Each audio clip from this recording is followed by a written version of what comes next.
کسی خاتون کو اگر تھوڑی سی برہنگی کا سامنا ہو تو وہ کس طرح سے اپنے آپ کو ڈھانپنے کی کوشش کرتی ہے. تو یہاں تو سین ہی بالکل مختلف ہے اور خواتین خود اپنے کپڑے پھاڑ رہی ہوں, ان کی پیشہ ورانہ ذہنیت پر کوئی شک ہی نہیں رہ جاتا. تو اس میں پولیس کے اینڈ پہ بہت زیادہ ذمہ داری اس کی بڑھ جاتی ہے کہ اس کے تمام ہر معاملے میں مرد غلط نہیں ہوتا. بیورو چیف فیصل آباد ظفر ڈوگر صاحب, بہت شکریہ, آپ ہمیں تفصیلات سے آگاہ. فیصل آباد پولیس میں لیڈیز پولیس اہلکاروں کا کردار کیا؟ لیڈیز پولیس تھانوں میں کرتی کیا ہیں؟ ملت ٹاؤن کے علاقے باواچک میں خواتین پر تشدد اور انہیں برہنہ کرنے کے معاملے نے سوالات اٹھا دیے. سارے معاملے میں لیڈیز پولیس کہیں بھی نظر نہ آئی. واقعے کی ایک اور سی سی ٹی وی سامنے آ گئی جس میں ڈولفن فورس اور پولیس کو خواتین کو حراست میں لیتے دیکھا جا سکتا ہے. ویڈیو میں پولیس اہلکار خاتون کو تھپڑ مار کر روایتی تواضع کرتا نظر آ رہا ہے. مزید جانتے ہیں اپنے نمائندہ فرزانہ صدیق سے. جی فرزانہ, آگاہ کیجیے گا. ہاں جی بالکل, 3 روز قبل تھانہ ملت ٹاؤن کے علاقہ میں ایک انتہائی افسوسناک واقعہ پیش آیا تھا جس میں خواتین کی برہنہ ہونے کی فوٹیجز منظر عام پر آئی تھی اور خواتین کی جانب سے ان دکانداروں پر یہ الزام لگایا گیا تھا کہ ان دکانداروں نے ان کو برہنہ کر کے ان پر تشدد کیا ہے. اس واقعے کو 3 روز گزر چکے لیکن اس واقعے نے کئی سوالات بھی اٹھا دی ہیں کہ اس سارے معاملے میں لیڈیز پولیس کہیں بھی نظر نہیں آئی. لیڈیز پولیس اہلکاروں کا کردار کیا ہے, یہ تھانوں میں کرتی کیا ہے, ان کو کس مقصد کے لیے رکھا گیا ہے؟ اس سارے واقعے سے تو یہی ظاہر ہوتا ہے کہ وہ کہیں پر بھی موجود نہیں ہے. حالانکہ ریکارڈ کے مطابق اس وقت لیڈیز پولیس اہلکاروں کی تعداد فیصل آباد پولیس میں 500 کے قریب ہے, لیکن اس سارے معاملے میں لیڈیز پولیس اہلکار سرے سے ہی غائب ہیں. خواتین کو حراست میں لیا گیا, تھانے لے کر آئے گئے اور اس کے بعد مختلف جگہوں پر جیسے ایس ایس پی انویسٹیگیشن ہے, ایس پی مدینہ ڈویژن کے دفتر لے جایا گیا, لیکن لیڈیز پولیس کہیں پر بھی نظر نہیں آئی. تاہم اس واقعے سے منسلک ایک کے بعد ایک سی سی ٹی وی فوٹیجز سامنے آنے لگی ہیں. ایک اور سی سی ٹی وی فوٹیج منظر عام پر آئی ہے جس میں دیکھا جا سکتا ہے کہ جب دکانداروں کی جانب سے 15 پر چوری کی کال کی گئی تو متعلقہ پولیس موقع پر پہنچتی ہے. ڈولفن فورس اہلکار بھی وہاں پر موجود ہیں جو کہ دکان کے باہر ہیں. پولیس اہلکار دکان کے اندر جاتے ہیں, چاروں خواتین کو حراست میں لے کر باہر نکلتے ہیں اور اس دوران ایک پولیس اہلکار خاتون کے تھپڑ مارتے ہوئے بھی نظر آتا ہے. یعنی کہ پولیس کی جانب سے خواتین کے ساتھ وہی روایتی جو سلوک ہے وہ برقرار رکھا گیا, روایتی طریقے سے تواضع کی اور فیصل آباد پولیس اپنی اسی روش پر برقرار ہے. تاہم جب اس پر بات کی گئی ترجمان پولیس سے تو ان کا کہنا تھا کہ ایکشن لیتے ہوئے اس پولیس اہلکار کو معطل کر دیا گیا ہے, لیکن پولیس اہلکار کو معطل کر دینا کافی نہیں ہے. اس واقعے نے کئی طرح کے سوالات اٹھا دی ہیں. کچھ فوٹیجز ایسی بھی ہیں جس میں خواتین خود نظر آئی ہیں کہ وہ خود کو برہنہ کر رہی ہیں, لیکن فرزانہ بہت شکریہ, آپ ہمیں بتائیں. فیصل آباد کے شہریوں کے لیے بڑی خبر. فیصل آباد میں ملک کا سب سے بڑا ایکسپو سینٹر بنے گا. وزیر اعلیٰ عثمان بزدار نے ایکسپو سینٹر بنانے کی اصولی منظوری دے دی. وزیر اعلیٰ پنجاب کی زیر صدارت اجلاس میں اسپیشل اکنامک زونز پر پیش رفت کا جائزہ لیا گیا. اجلاس میں وزیر صنعت Mian Aslam Iqbal, chief secretary industries, chairman پیڈمک سمیت دیگر حکام کی شرکت. آپ کو بتا رہے ہیں فیصل آباد کے شہریوں کے لیے بڑی خبر. فیصل آباد میں ملک کا سب سے بڑا ایکسپو سینٹر بنے گا. وزیر اعلیٰ عثمان بزدار نے ایکسپو سینٹر بنانے کی اصولی منظوری دے دی. وزیر اعلیٰ پنجاب کی زیر صدارت اجلاس میں اسپیشل اکنامک زونز پر پیش رفت کا جائزہ لیا گیا. اجلاس میں وزیر صنعت Mian Aslam Iqbal, chief secretary industries, chairman پیڈمک سمیت دیگر حکام کی شرکت.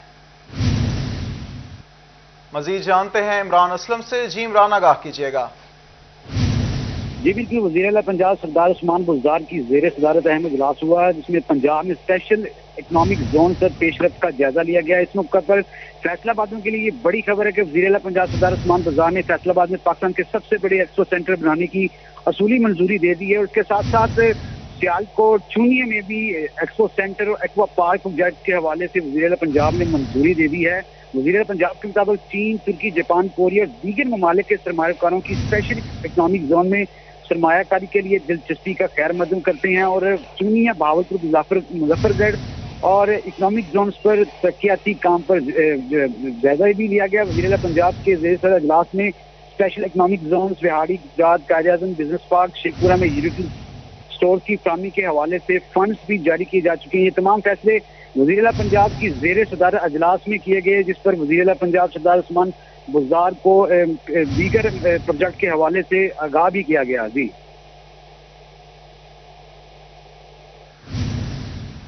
عمران اسلم, آپ ہمارے ساتھ موجود رہے گا. فیصل آباد کے شہریوں کے لیے بڑی خبر. فیصل آباد میں ملک کا سب سے بڑا ایکسپو سینٹر بنے گا. وزیر اعلیٰ عثمان بزدار نے ایکسپو سینٹر بنانے کی اصولی منظوری دے دی۔ وزیر اعلیٰ پنجاب کی زیر صدارت اجلاس میں اسپیشل اکنامک زونز پر پیش رفت کا جائزہ لیا گیا۔ اجلاس میں وزیر صنعت Mian Aslam Iqbal, chief secretary industries, chairman پیڈمکس سمیت دیگر حکام کی شرکت۔ جی، فیصل آباد کے شہریوں کے لیے بڑی خبر، فیصل آباد میں ملک کا سب سے بڑا ایکسپو سینٹر بنے گا۔ وزیر اعلیٰ عثمان بزدار نے ایکسپو سینٹر بنانے کی اصولی منظوری دے دی۔ وزیر اعلیٰ پنجاب کی زیر صدارت اجلاس میں اسپیشل اکنامک زونز پر پیش رفت کا جائزہ لیا گیا۔ اجلاس میں وزیر صنعت Mian Aslam Iqbal, chief secretary industries, chairman پیڈمکس سمیت دیگر حکام کی شرکت۔ آپ کو اپڈیٹ کر رہے ہیں فیصل آباد کے شہریوں کے لیے بڑی خبر، فیصل آباد میں ملک کا سب سے بڑا ایکسپو سینٹر بنے گا۔ وزیر اعلیٰ عثمان بزدار نے ایکسپو سینٹر بنانے کی اصولی منظوری دے دی۔ وزیر اعلیٰ پنجاب کی زیر صدارت اجلاس میں اسپیشل اکنامک زونز پر پیش رفت کا جائزہ لیا گیا۔ اجلاس میں وزیر صنعت Mian Aslam Iqbal, chief secretary industries, chairman پیڈمکس سمیت دیگر حکام کی شرکت۔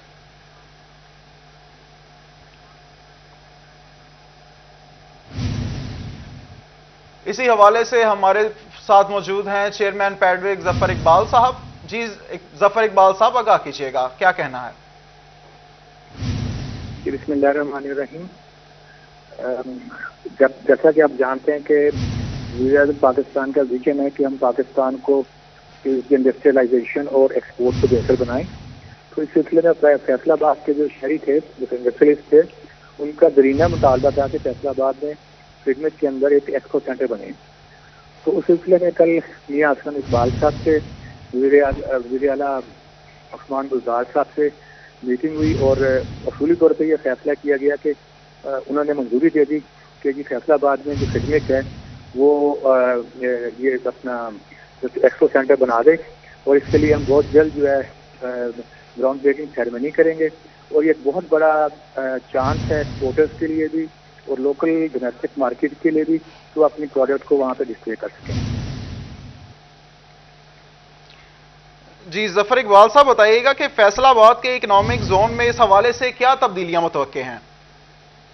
دیکھیں، جب ایک ایکسپو سینٹر بنتا ہے تو یہ یہاں پہ دنیا کے اٹریکشن کو، دنیا میں جو بائرز ہیں ان کو اٹریکٹ کرتا ہے۔ جب ایگزیبیشن ہوتی ہے تو اس سے فورن ڈائریکٹ انویسٹمنٹ بہت جلد آئے گی، کیونکہ یہ ایک انٹرنیشنل، یہ سب سے بڑا پاکستان کا ایکسپو سینٹر ہوگا، اس میں انٹرنیشنل ایکٹیویٹیز ہوں گی۔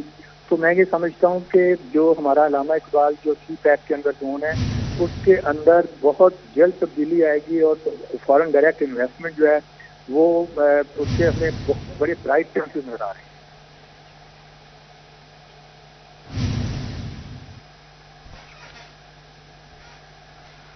چیئرمین پیڈمکس ظفر اقبال صاحب ہمارے ساتھ موجود تھے، اپنے موقف سے ہمیں آگاہ کر رہے تھے۔ بہت شکریہ ظفر اقبال صاحب۔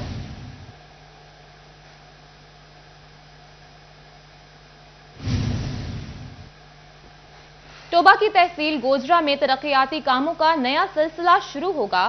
پنجاب حکومت کی ترقیاتی کاموں کے لیے 10 کروڑ جاری۔ گوجرا میں 10 کروڑ سے سولنگ اور نالیاں تعمیر ہوں گی۔ کمیونٹی ڈیولپمنٹ پروگرام کے تحت فنڈز جاری ہوں گے۔ مبشر حسن نقوی سے جانتے ہیں۔ جی مبشر، آگاہ کیجیے گا۔